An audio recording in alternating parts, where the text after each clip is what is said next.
ngasi numidang waramda phongkiba pausesingda yawba headlinesing mayamda pawdomjari yanakibasing thabakta onthoktrabadi National Highway 2 da akanba khongjang changchilagani Directorate of the Handloom and Handicraft na Manipur Tribal Development Corporation MTDC amadi Manipur Tribal Indigenous Farmers Committee na puna kumja lisingani taraturukta Memorandum of the Understanding MOU ama sign taunakhiba duda yawhiba points sing laklipa sayol asigi manungda thabakta oina paikhalak taragadi National Highway Imphal Jariba Mamadi Imphal Dimapur lambi singda akanba khongjang changkhilagani haina Manipur Tribal Indigenous Farmers Committee na phongdorakli wafam asing asi Manipur Press Club ki thangjing hall da pangthokpa pawmisinga unaba amada committee asigi state president RAF Fernandez na phongdokhibani mahana makhatana hai kumjali singani taraturukta Directorate of the Handloom and Handicraft ka Manipur Tribal Development Corporation MTDC amadi Manipur Tribal Indigenous Farmers Committee ka punna Memorandum of the Understanding MOU ama sign taunaki MOU aduda Handloom and Handicraft ka mari leinabasing singi khulsingda pothok hena pothoknabagi pandamda taunakibani inakibasing pumba pigani haina yanakhiba sahi tara surakle aduba hojik fawba pithoktana leiri mari leinaba losang singda satuna inakhiba kya laikre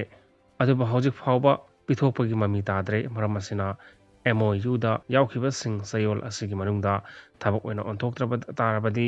lakliba tha asitagi Imphal Dimapur lambi Imphal Jiribam lambi yauna tongan ba state highway singda makhal makha kyagi agitation chathaba houragani hairi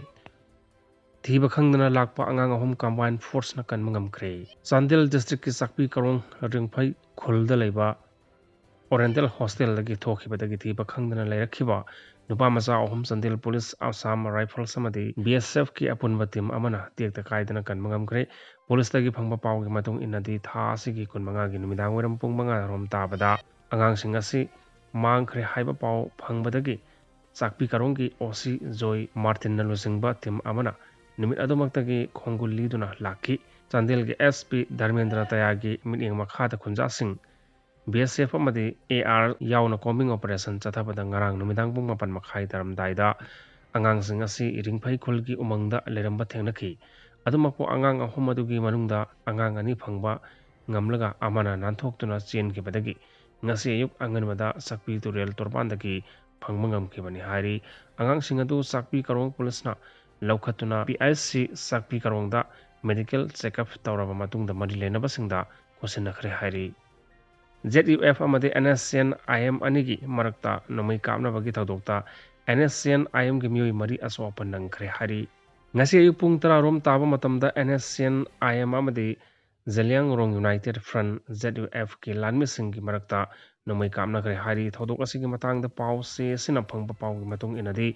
khut thonabagi thodok asi None district ki manung chanba nungba sub division na konba khopumana ki tawdai jangda thokibani hari